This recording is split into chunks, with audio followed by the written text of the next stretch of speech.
del examen parcial que va a ser el próximo lunes, ¿ya? Hoy vamos a avanzar sistema urinario, pero este tema ya no entra en el examen, ¿ya? Este tema ya es primer tema para el segundo parcial, ¿no?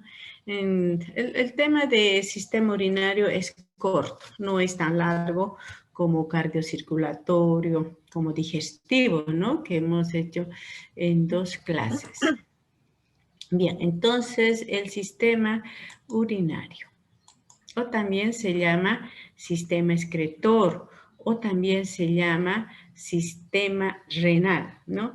El sistema renal a través de los riñones es el encargado de filtrar la sangre, ¿no? Liberar de los desechos tóxicos la urea, la creatinina, las sales minerales y así filtrar la sangre para que se produzca la orina, ¿no?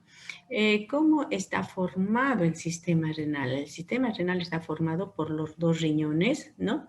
Por los uréteres, la vejiga y la uretra, ¿no?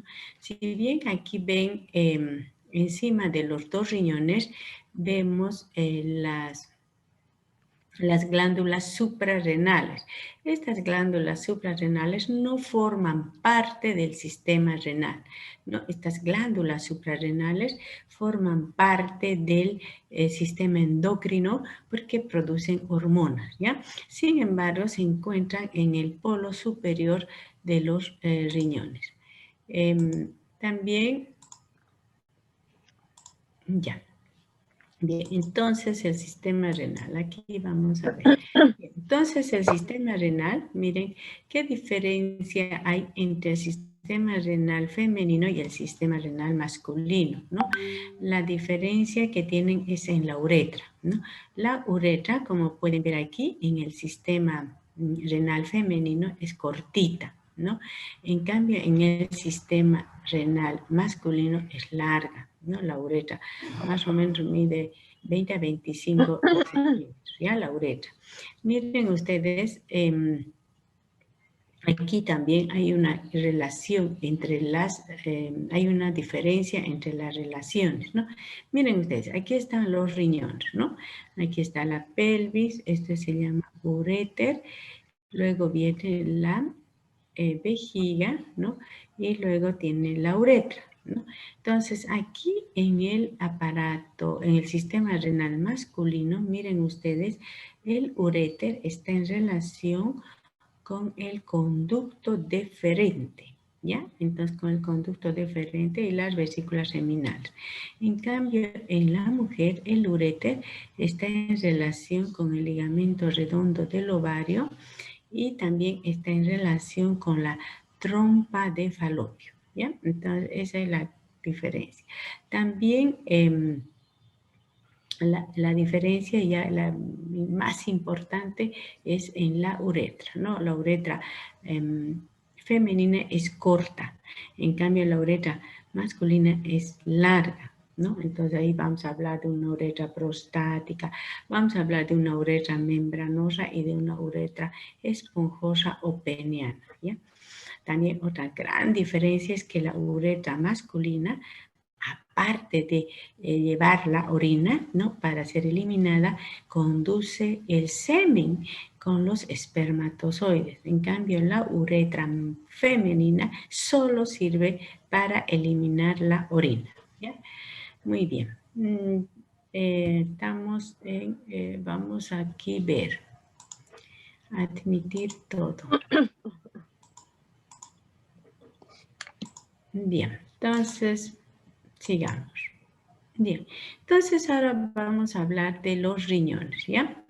Los riñones, ¿no? Aquí, no crean que ustedes que esta diapositiva está borrosa, no, sino que los riñones se ven así porque acuérdense, cuando hemos hablado del peritoneo, hemos dicho que los riñones, las glándulas suprarrenales y el páncreas son retroperitoneales. No quieren decir que están detrás del peritoneo, ¿no? Miren ustedes, fíjense en esta diapositiva, cómo el riñón derecho está un poco más abajo que el izquierdo. ¿Por qué? Porque el riñón derecho está en el lado derecho y está debajo del hígado. Miren ustedes el hígado que está en el hipocondrio derecho. Entonces, debajo del hígado se encuentra el riñón. Y entonces está un poco más abajo que el riñón izquierdo, ¿no?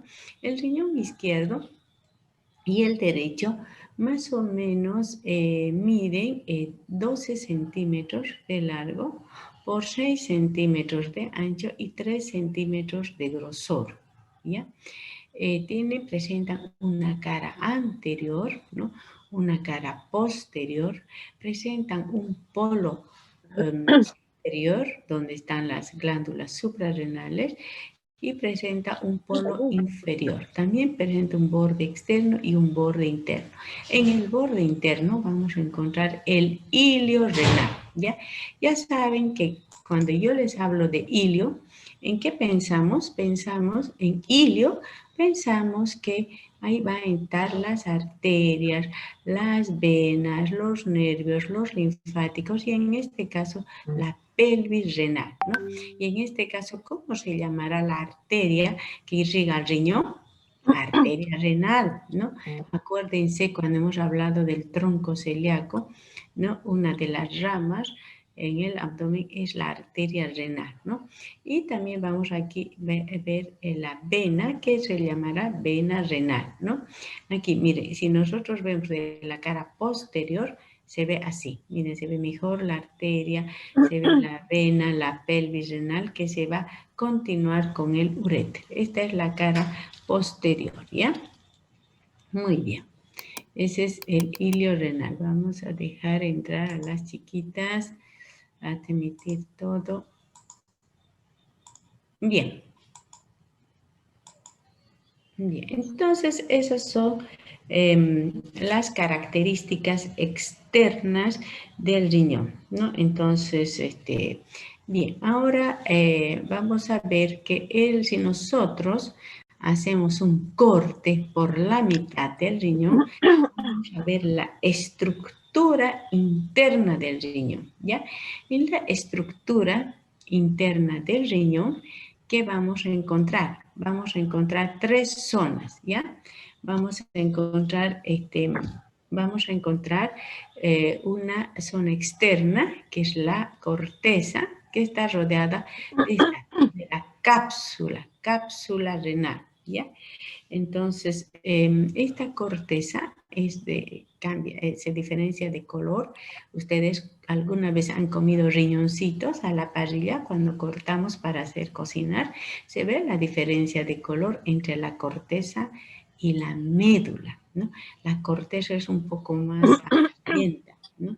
Entonces, vamos a ver que aquí en la corteza está 90% de la sangre que entra al riñón a través de la arteria renal se ubica en la corteza renal.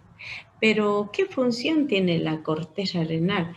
Tiene la filtración y reabsorción de la sangre. Aquí se filtra y aquí se reabsorbe los elementos nutritivos al organismo, ¿ya? Entonces, la filtración y la reabsorción. Luego tenemos más adentro a la médula. Toda esta parte es la médula espinal. Miren ustedes, la médula renal, ¿ya? La médula renal. En la médula renal, ¿no? Ya cambia de color, es de un color más rojizo, ¿no? En la médula renal vamos a encontrar estas formaciones triangulares que se llaman pirámides de Malpighi. Ya, estas son las pirámides de Malpighi. Miren ustedes, son triangulares. Entre la pirámide y pirámide vamos a encontrar las columnas renales. Estas son las columnas renales, ¿ya? Miren ustedes, qué interesante. Miren estas pirámides de Malpighi, ¿no? Que son en forma triangular, ¿no? Aquí en la parte inferior se van a continuar con los cálices menores. Miren esto, 1, 2, 3 cálices. 1, 2, 3, 1, 2, ¿no? Estos son los cálices menores renales.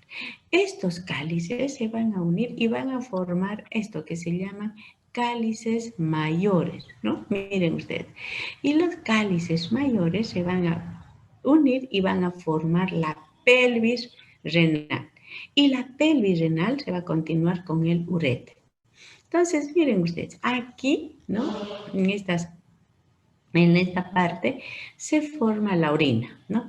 De ahí pasa por aquí, ya van a ver histológicamente por el nefrón, el glomérulo, corpúsculo renal, túbulo contorneado distal, túbulo contorneado proximal, la radigel, túbulo colector, y va a ir a los cálices menores. De los cálices menores va a pasar a los cálices mayores.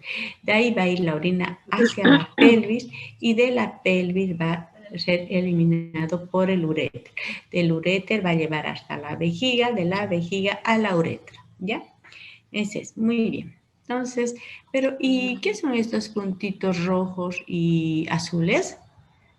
Pero son pues las arterias, la arteria renal que se va a ramificar hasta formar arteria interlobular, arteria segmentada, va a entrar aquí y aquí se va a convertir en una arteriola eferente, ¿ya?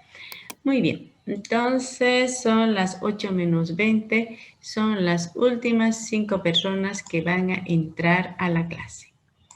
Por favor, póngales un aviso que ya nadie va a entrar, que lean sistema renal. Bien, entonces esta es la estructura interna del riñón, ¿ya? La estructura externa ya hemos visto, esta es la estructura interna del riñón. Bien, sigamos.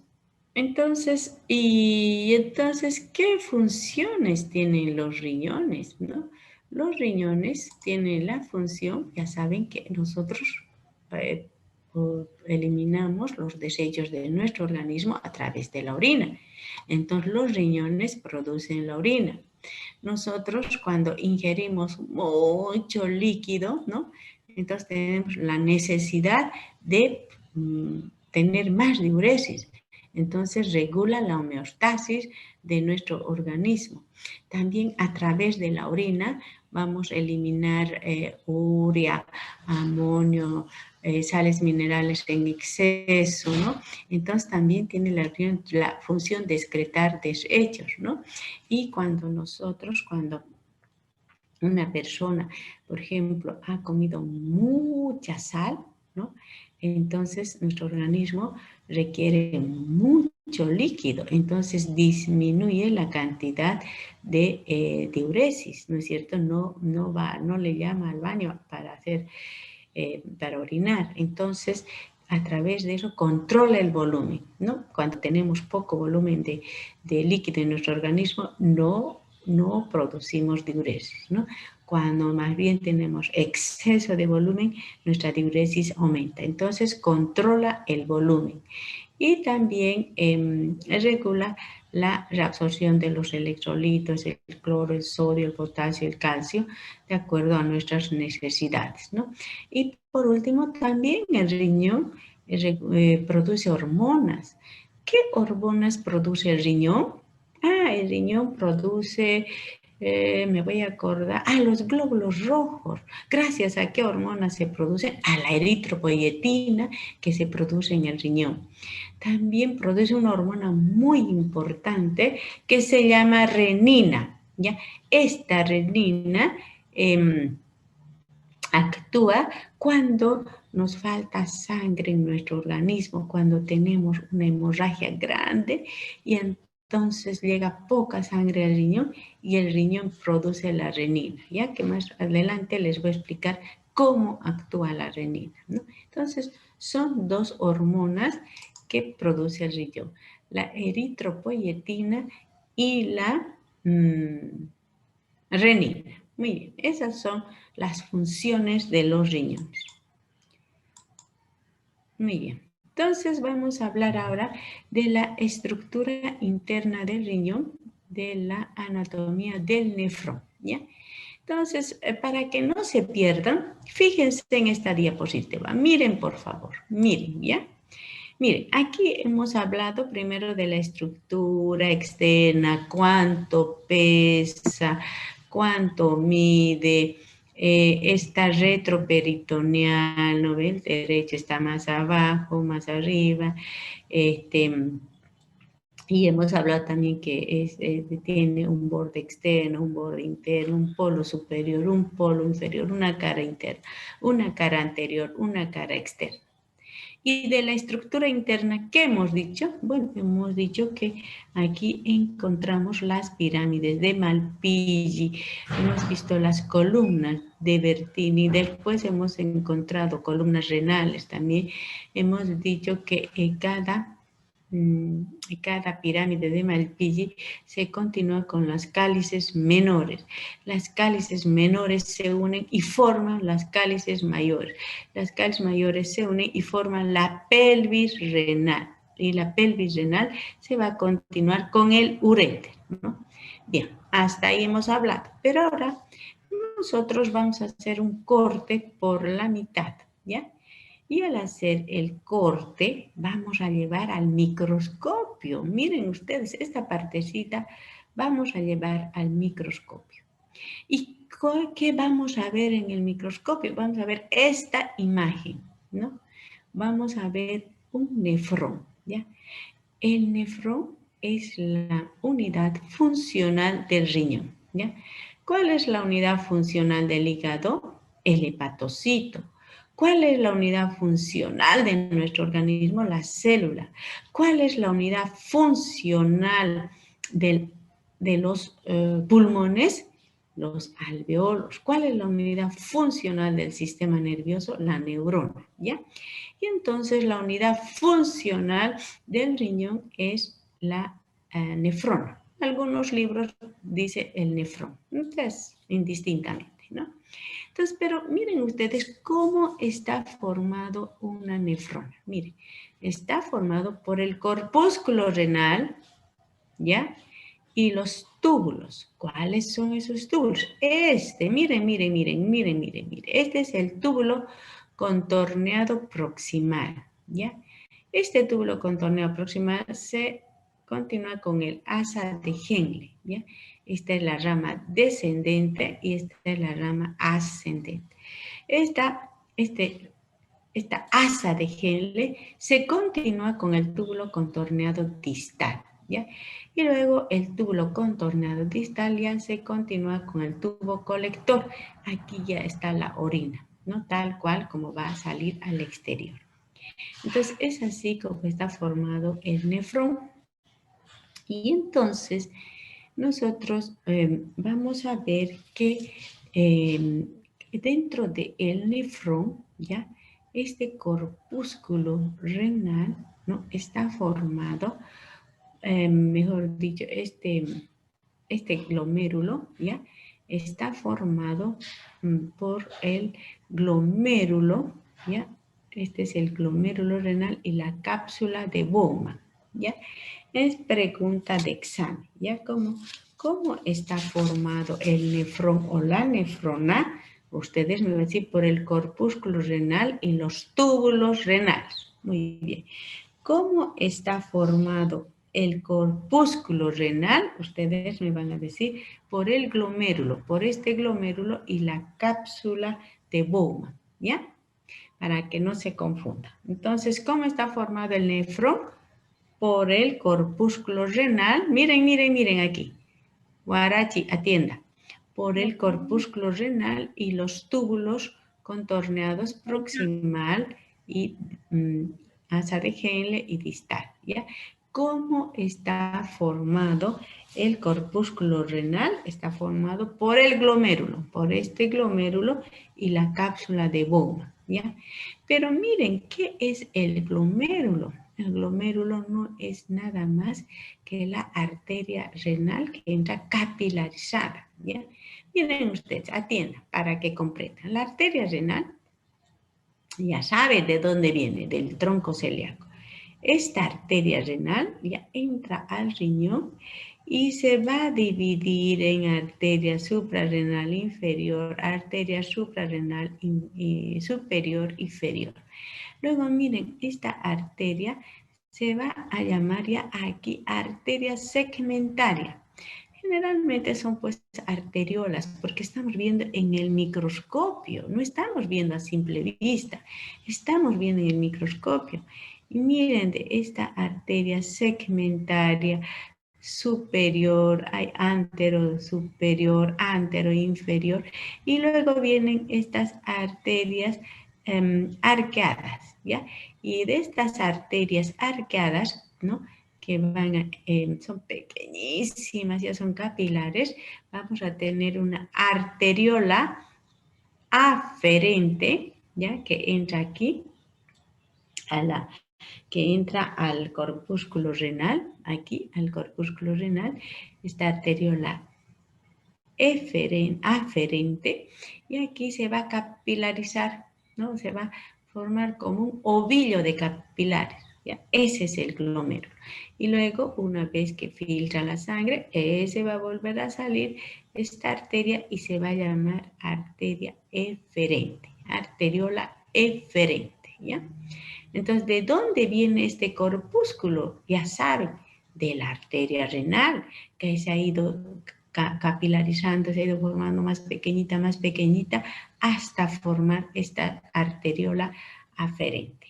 Aquí se va a volver un ovillo dentro del corpúsculo renal y al salir ya se va a llamar arteriola eferente, ¿no? Bien, entonces aquí, otra vez. Aquí es para explicarles lo mismo, ¿no? El corpúsculo renal. Entonces, ¿para qué otra vez? Aquí hemos visto la estructura interna del riñón. Aquí hemos visto las pirámides de Malpighi, las columnas renales, Obertini, pelvis menor, pelvis mayor, cálices menor, cálices mayor, pelvis, uréter. Bien, bien. Aquí hemos visto que la arteria renal se capilariza hasta entrar al glomérulo. Ahí otra vez se forma como un ovillo, sale, ¿no? Y entonces aquí este es la nefrona, el nefrón, ¿ya? Este es el corpúsculo. Miren ustedes cómo la arteriola eferente, mire, entra y se capilariza, ¿no? Se forman muchos, como un ovillo de lana, ¿no? Y entonces, mire, estos capilares, dice que son los capilares que más permeabilidad tienen de todo el organismo. Porque miren ustedes, aquí a cada riñón, ¿no? Va a llegar 200 litros de sangre durante 200 litros de líquido durante el día. De esos 200 litros, 180 litros se va a filtrar y luego se va a volver a reabsorber en estos tubos. Por eso que nosotros, ¿cuánta cantidad de orina tenemos en el día? De 1 litro a 1,5 litros nada más. ¿Ven? De 1 litro a 1,5 litros, nada más. Porque aquí se va a filtrar la sangre, aquí se va a filtrar a través de estos capilares, la sangre va a pasar a la cápsula de Bowman. De la cápsula de Bowman, ¿no? De esos 200 litros, se va a ir reabsorbiendo en todos estos túbulos que vamos a ver más después, de tal forma que al túbulo colector solamente va a llegar 1 litro a 1,5 litros nomás, ya la orina, ¿no? Muy bien. Ahorita vamos a ver. Entonces, bien, entonces aparte de estos capilares, ¿no? También otra arteriola, ¿no? Se va a ramificar y va a formar las arteriolas peritubulares, ¿ya? Estas arteriolas peritubulares ya están formadas por capilares venosos y arteriales, ¿no?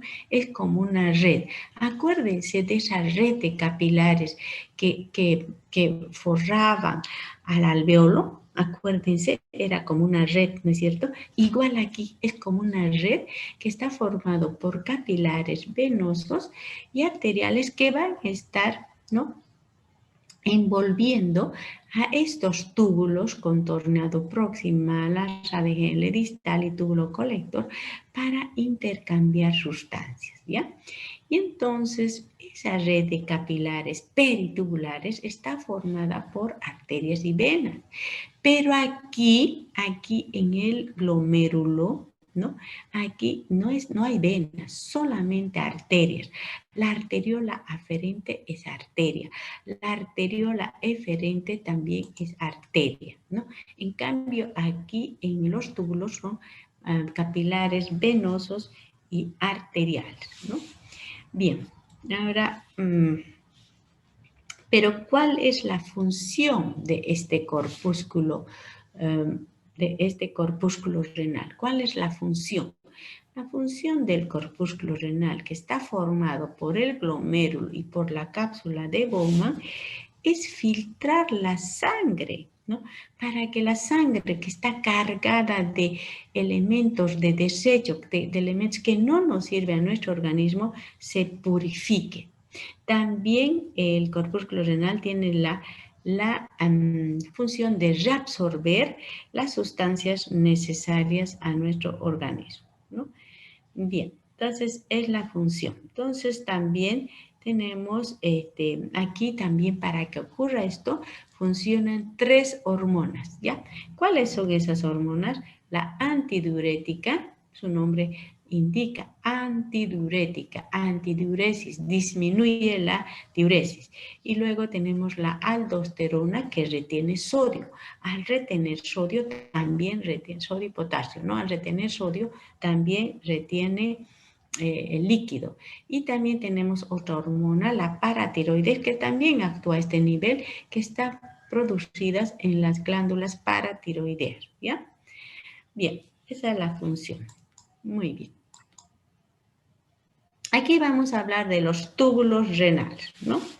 Entonces, miren ustedes, la cápsula de Bowman, aquí tiene 2 polos, un polo vascular, donde está la arteria aferente, la arteriola aferente y la arteriola eferente. Y otro polo, este se llama polo tubular, ¿ya? Que se continúa con los túbulos, ¿no? Ya saben, este que está muy cerca se llama túbulo contorneado proximal, asa de Henle descendente, asa de Henle ascendente, túbulo contorneado distal y túbulo colector. Y mire, aquí se ve cómo la red de capilares, miren ustedes, esta es la vena renal, esta vena renal va a entrar al riñón y se va a capilarizar hasta que microscópicamente nosotros podemos ver cómo esta se capilariza y luego se va a unir con los capilares arteriales, que son ramas de la arteria renal, ¿no? Entonces, y esta red que cubre a los túbulos son arteriovenosos. Esta red de capilares que están en la cápsula de Bowman son solamente arteriales, ¿no? Bien, entonces, ¿pero qué función tienen los túbulos renales? Transportar la orina, ¿no? Transportar la orina y además transformar su composición. Ya vamos a ver más adelante cómo van a transformar la composición de la orina. Y también vamos a ver que transforma la composición hasta que llega aquí al túbulo colector, ya una orina no tiene ya elementos nutritivos, esta orina solamente tiene elementos de desecho que no nos sirven a nuestro organismo. Bien, entonces, pero les tengo que hablar de algo. Miren ustedes, ya saben que este es, ¿qué se llama este? Corpúsculo renal. ¿Qué se llama esto? Son los túbulos renales. Bien. Pero miren ustedes, aquí está esta arteria renal eferente, ¿ya? La arteria renal eferente, cuando se une al túbulo contorneado distal, ¿no? Al unirse estos dos, van a transformar sus células en esta. Miren, cuando se unen, se forman unas células, ¿no? Y entonces esto se llama aparato yuxtaglomerular, ¿ya? Pero, ¿qué importancia tiene ese aparato yuxtaglomerular? Que aquí se forman estas células y forman la mácula densa. Y esta mácula densa va a producir esa hormona que les he hablado que se llama renina. ¿Ya? Esa es la importancia. Entonces, ¿dónde está formado el aparato yuxtaglomerular o cómo se forma? El aparato yuxtaglomerular se forma cuando la arteria eferente, ¿no? La arteria eferente es la que sale del glomérulo, arteriola eferente, se une al túbulo contorneado distal, ¿ya? A este aquí, este es el túbulo contorneado distal. Y entonces, al unirse, ¿no? Hay modificación de estas células. Miren ustedes cómo se modifican estas células. Y entonces, ambas estructuras, ¿no? La arteriola eferente y el túbulo contorneado distal, ambas estructuras, al modificar estas células, forman este aparato que se llama yuxtaglomerular y se llama aquí, forman la mácula densa donde se produce una hormona que se llama la renina, ¿ya? Pero, ¿para qué nos sirve esta renina? Miren ustedes, cuando nosotros tenemos, digamos, un paciente, ¿no? Una persona que está andando por la calle, le dan una herida cortante, ya muy fuerte. Entonces, esta herida cortante va a producir una hemorragia profusa, ¿ya? Y esta hemorragia profusa va a sangrar tanto, que entonces va a llegar poca sangre al riñón. Y entonces ahí actúan la mácula densa, ¿no? Esas células de la mácula densa que son del aparato yuxtaglomerular y pare la hemorragia. Para eso va a sacar una hormona que se llama renina. Va a sacar al torrente sanguíneo. Esta renina, ¿ya? Va a encontrar al angiotensinógeno que es producida por el hígado y está caminando tranquilita. Y le va a decir, oye, hay mucha hemorragia. Entonces, ¿qué va a hacer? Este angiotensinógeno por la renina se va a convertir en angiotensina 1.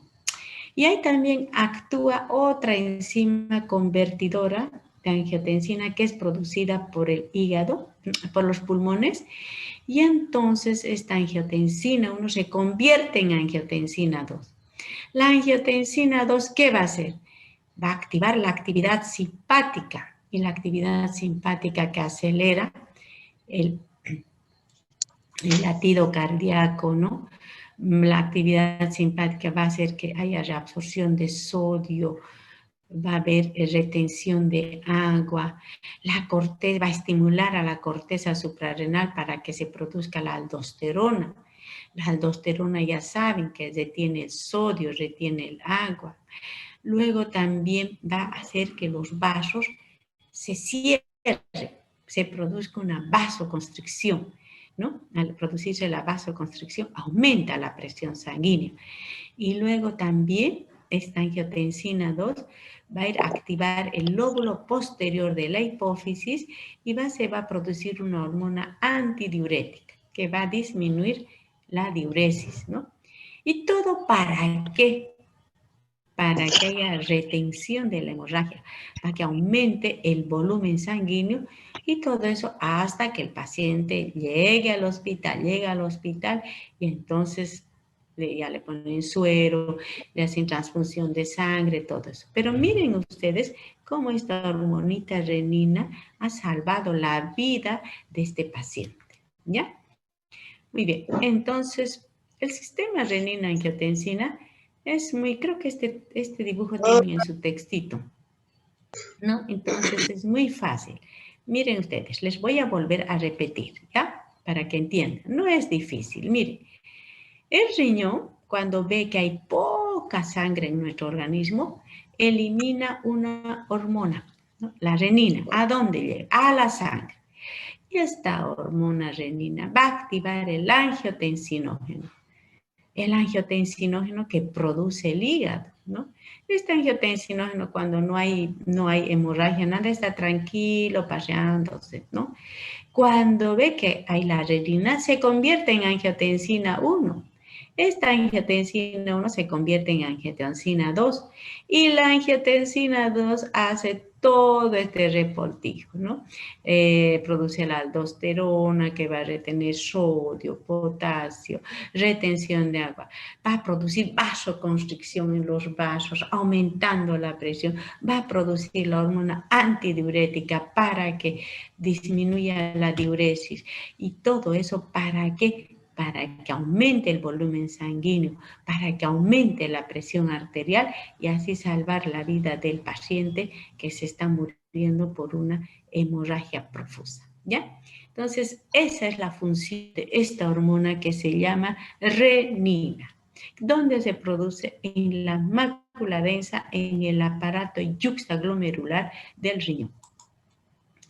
Bien, entonces vamos a hablar ahora de la fisiología del nefrón, ¿ya? O la nefrona, que es la unidad funcional de la orina. Entonces, vamos a ver. Para que el riñón produzca la orina, ¿ya? Tiene que producirse 3 procesos, ¿ya? ¿Dónde se llevan a cabo esos esas funciones?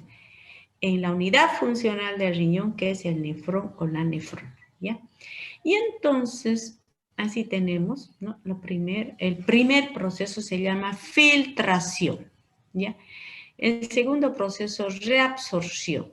Y el tercer proceso, secreción. Y por último, excreción. ¿Ya? Ahí está, excreción. Bien. Entonces, la filtración. Vamos a ver, esta es la filtración. Miren ustedes. Ya les he hablado de la filtración. Entonces, la filtración. ¿Dónde se produce la filtración? Díganme ustedes. Cuando yo les he hablado de la arteriola, ¿no? Aferente, que llega y se capilariza formando el glomérulo, ¿no? Aquí vamos a ver es donde se filtra la sangre. Ya, aquí se filtra la sangre. Entonces, estos glomérulos, les he dicho que son capilares, que son los más permeables de todo el organismo, ¿no ve? Entonces, por estos se filtran, pasa el agua, pasa los desechos metabólicos, pasan sales, minerales y abandonan estos capilares para irse a la cápsula de Bowman, que se encuentra aquí, ¿no? Entonces, la sangre empieza a encontrar resistencia en estos capilares y entonces empieza a filtrarse. Esa es la filtración, ¿ya? No se olviden que al riñón más o menos llegan 200 ml por día, ¿no?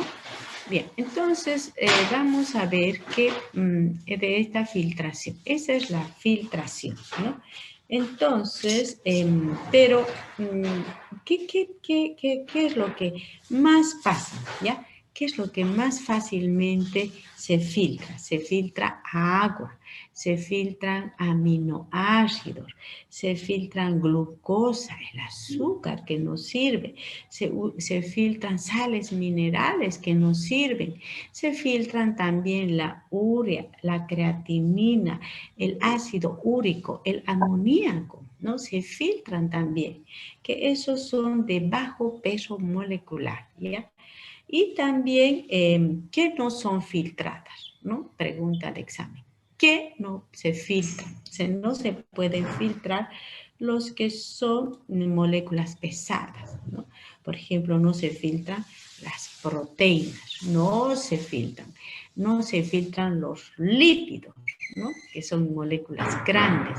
No se filtran las células de la sangre. ¿Cuáles son las células de la sangre? Glóbulos rojos, glóbulos blancos, las plaquetas, no se filtran, ¿ya? No pasan, ¿ya? Y entonces, las de bajo peso molecular sí se filtran, ¿ya? Entonces, más o menos, los riñones filtran 1.25 mililitros, ¿ya? Por minuto, ¿no? Y filtran 180 litros diarios, ¿ya? 180 a 200 litros diarios. Bien. Entonces, ahora vamos a hablar de la reabsorción.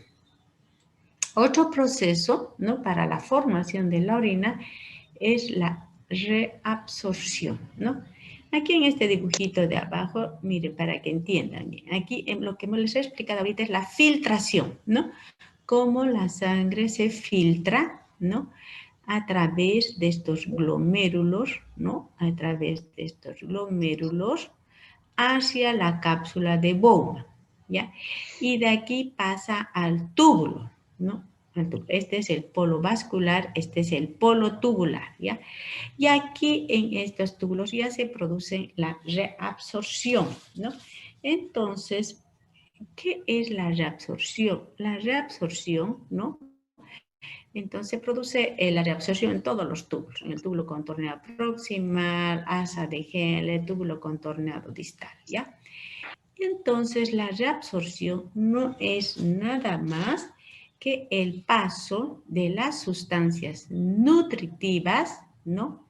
Que han llegado al túbulo hacia la sangre. Ay, pero ¿cuáles son esas sustancias nutritivas? No se olviden que se ha filtrado mucha agua, han pasado glucosa, aminoácidos, sales, minerales. No se pueden salir todos. Entonces, vuelve a la sangre. Esa es la reabsorción, ¿ya? Y luego tenemos la secreción. La secreción es que se encargan de algunas sustancias que todavía están en la sangre, que son sustancias que no nos sirven, sustancias de desecho, salen al túbulo contorneado distal, ¿ya? Entonces, son sustancias que secretan hidrogeniones, amonio, amoníaco, ¿no? Esa es la secreción. Y la excreción ya es la eliminación de la orina a través de los túbulos colectores, ¿ya? Bien, entonces para que entiendan mejor, les vamos a volver a explicar con la siguiente. Miren ustedes, aquí, miren, no se distraigan. Ya, miren ustedes. Filtración. Estos son los procesos para la formación de la orina. Miren ustedes, la filtración. Miren la sangre. Miren ustedes, atiendan aquí. Los rojitos, ¿ya? Las moléculas que están de color rojo es lo que nos sirve, ¿ya? Los que están de color azul es lo que no nos sirve, ¿ya? Entonces les estoy repitiendo lo que les he explicado. Miren, aquí, llega la sangre.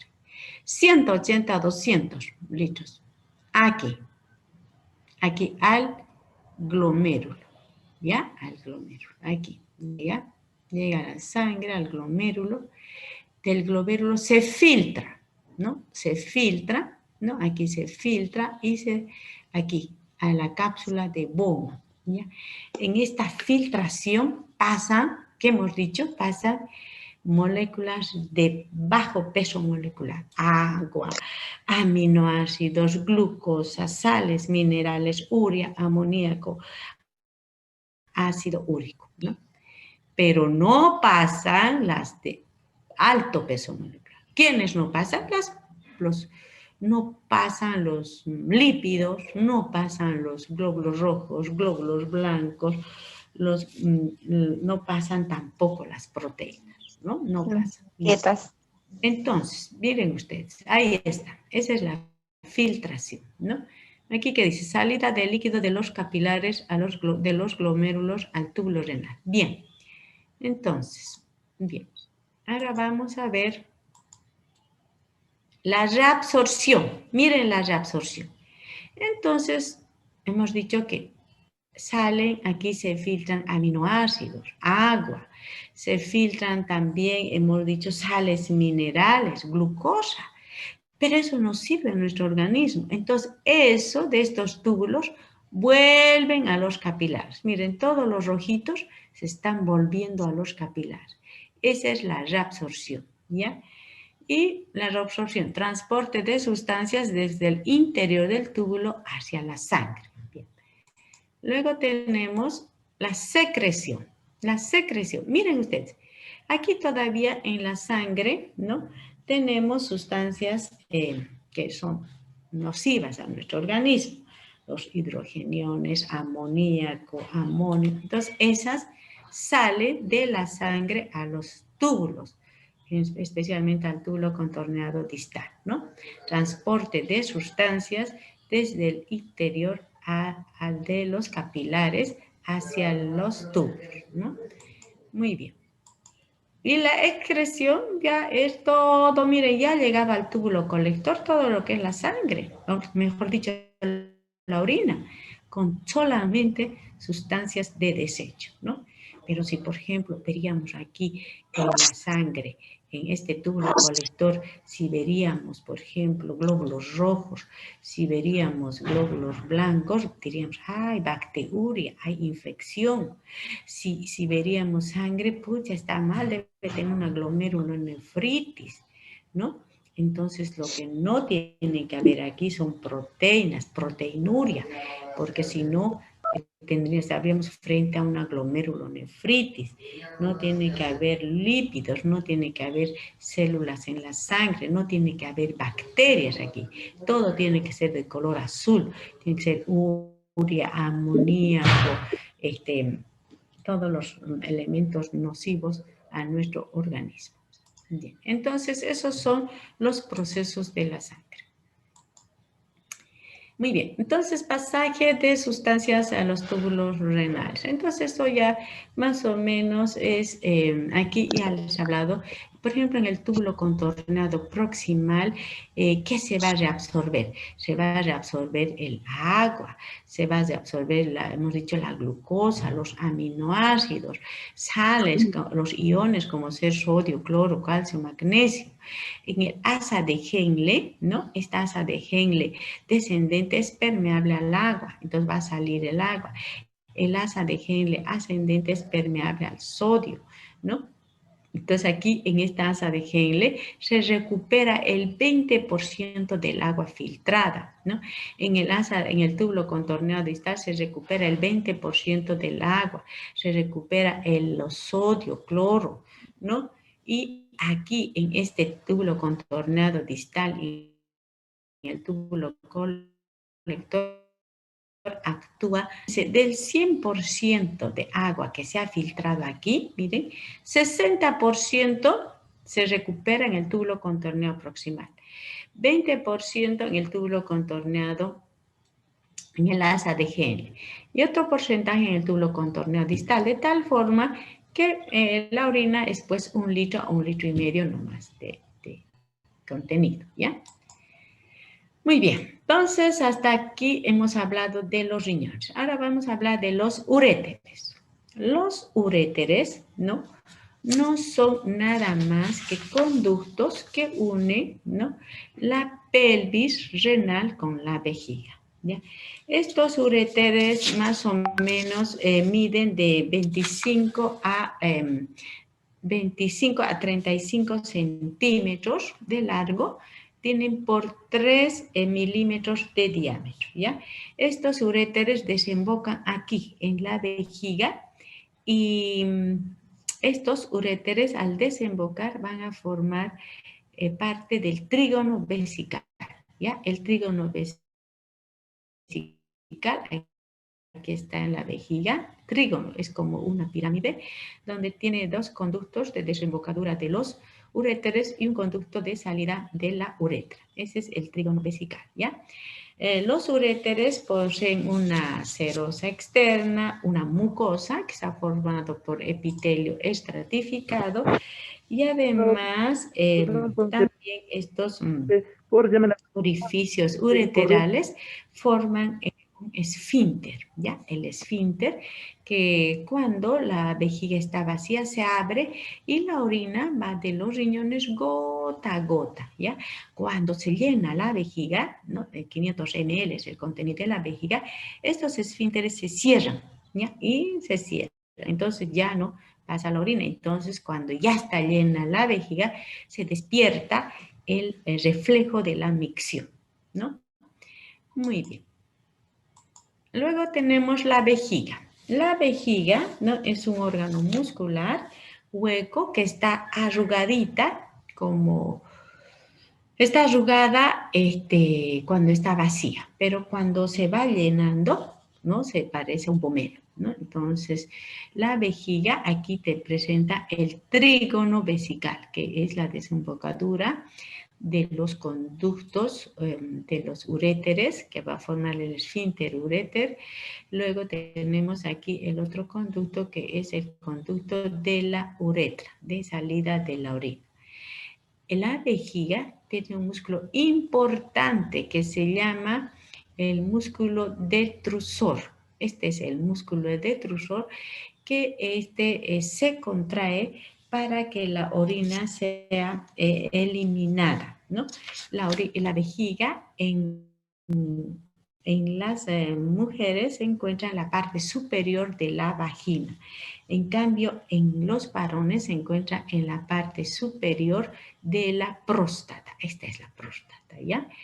En los hombres, ¿no? En la parte posterior de la vejiga, desembocan los conductos deferentes y ahí están las vesículas seminales, ¿no? Y debajo está la próstata. En cambio, en las mujercitas nada, no solamente está en la parte superior de la vagina, ¿no? Bien, entonces, bien, la uretra. La uretra, podemos ver que la uretra es diferente en las mujercitas y en los varones. Mire, la uretra, ¿no? Se continúa a la vejiga y esta uretra tiene dos capas, muscular y mucosa, ¿no? También aquí tienen 3 a 4 centímetros de longitud la uretra, por eso como es corta, por eso que las infecciones, la cistitis, las infecciones en la vejiga, ¿no? La cistitis es muy común en nosotras las mujeres porque nuestra uretra es muy cortita. En cambio, en los varones la uretra es larga, ¿no? La uretra es larga y mide más o menos aquí en la uretra prostática. Se llama prostática porque está pasando por medio de la próstata, mide 3 centímetros. Luego tenemos la uretra membranosa. Esta es la uretra membranosa, también se llama uretra pelviana. Esta mide 1 a 2 centímetros. Y la uretra esponjosa, ¿no? O también se llama uretra peniana. En este libro está como peniana. Uretra esponjosa también. Esta mide 15 centímetros. Entonces, más o menos mide unos 20 centímetros, ¿no? La uretra frente a 4 centímetros de la uretra femenina. Por eso, cuando van a poner una sonda vesical, por ejemplo, si uno se va a operar de cesárea o se va a hacer una histerectomía, ponen una sonda vesical. Las mujercitas no cuesta mucho porque son 3 a 4 centímetros. En cambio, los varones tienen que tener una sonda vesical larguísima de 20 centímetros más o menos, ¿no? Y hasta que la colocación es más dolorosa. Todo. Bien, entonces, la uretra membranosa, ¿no? Aquí en la uretra membranosa se encuentra el esfínter uretral externo que permite controlar el reflejo de la micción, ¿ya? En cambio, la uretra esponjosa está rodeada del cuerpo esponjoso del pene que la protege a la uretra para que en el momento de la erección no se lesione, porque los cuerpos cavernosos se llenan de sangre y el pene se pone erecto. Cuando el pene está erecto, no tiene que alguien proteger a esta uretra, y son los cuerpos esponjosos los que protegen a esta uretra, ¿ya? Por último, cuando uno se hace, digamos, una cirugía, ¿no? Entonces nos piden examen de sangre, o también cuando uno se hace un control de rutina, nos piden el análisis de orina, ¿no? Entonces, ¿qué cuánto de orina orinamos al día? ¿Cómo tiene que ser la orina? Tiene que ser transparente, de un color ámbar. Después, si, por ejemplo, la orina está media turbia, se puede hacer un cultivo, y en el cultivo podemos ver, ¿no?, cómo si tenemos bacterias en la orina, está sucia la orina, un color sucio, vamos a hacer un cultivo y vamos a ver cómo, ¿no?, en una infección urinaria, cómo las bacterias se van a reproducir en el cultivo de orina, ¿no? Bien, entonces, ¿cómo está compuesta la orina? 95% de la orina es agua, ¿ya? Y este 5% restante, ya saben que se ha filtrado, hemos dicho aminoácidos, que también tiene urea, 2,5, sales disueltas, ¿no es cierto? Las sales, fosfatos, carbonatos, pigmentos, el ácido úrico, el amoníaco, ¿ya? Ese olor característico de la orina, cuando entran ustedes a un baño sucio, hay ese olor característico, ese es el olor amoniacal de la orina. Bien, entonces, ¿qué hemos dicho que no tiene que haber en la orina? Hemos dicho glóbulos rojos, glóbulos blancos, eso se llama hematuria. ¿Qué no tiene que haber? Bacterias, bacteriuria. ¿Qué no tiene que haber? Glucosa, glucosuria. Por ejemplo, hay mucha glucosa en los pacientes diabéticos. ¿Cuántos pacientes me dicen a mí, yo he descubierto que soy diabética, he probado mi orina y estaba dulce, ¿no? Proteinuria, presencia de proteínas. En las glomerulonefritis, las proteínas son de alto peso molecular, no tienen que salir, no tienen que filtrarse, pero si se filtran es que tenemos una glomerulonefritis, ¿ya? Muy bien. Bien, una vez que la orina ha llenado la vejiga y ya ha llenado más o menos unos 500 ml, ¿no? Entonces, porque ustedes saben que a la vejiga llega gota a gota, ¿no? Y después cuando ya se llena la orina, ¿no? Esta es una vejiga en reposo, ¿no? La vejiga está relajada, está arrugadita, ¿no? Entonces, como está arrugadita, aquí vamos a ver que en la vejiga tenemos el esfínter externo, está contraído, ¿no ve? Y entonces está tranquila. Pero una vez que se llena la vejiga de orina, ¿no? Entonces, aquí, ¿qué va a producir con las paredes de la vejiga? Se van a estimular y se va a producir el reflejo de la micción, gracias a las propiedades elásticas que tiene la vejiga, ¿ya? Entonces, el aumento de la presión, ¿no?, también es recibida en el esfínter, ¿no?, en el esfínter vesical, y se produce se produce el reflejo de la micción. ¿Cómo se produce? Entonces, estas paredes están tensionadas y entonces estimulan a esta neurona sensitiva, ¿no? Este estímulo va a ir a esta neurona sensitiva, va a ir al asta anterior de la médula, ¿no? Y luego al ir al asta anterior de la médula va a pasar por esta interneurona y luego va a ir a esta asta posterior con neurona motora y va a ir a relajar el esfínter externo. Y entonces se produce el reflejo de la micción, se relaja el esfínter externo y se produce la eliminación de la orina, ¿no? Así es el reflejo de la micción, ¿no? Ahora, en los niñitos, ¿no?, y en los bebecitos, en cuanto se llena la vejiga, se elimina, ¿no? Por eso que los bebecitos se hacen pis en sus pañales, no están esperando relajar el esfínter externo, que está formado por fibras estriadas que obedecen a nuestra voluntad. El esfínter interno, igual que en el recto, está por fibras lisas que no obedecen a nuestra voluntad. También en adultos, cuando tienen problemas en el sistema nervioso, ¿no? Presentan la incontinencia urinaria, lo que se llama enuresis, ¿ya? Muy bien, entonces vamos a ver esto. Fin. Entonces, bien, entonces algo importante que les quiero decir antes del primer parcial.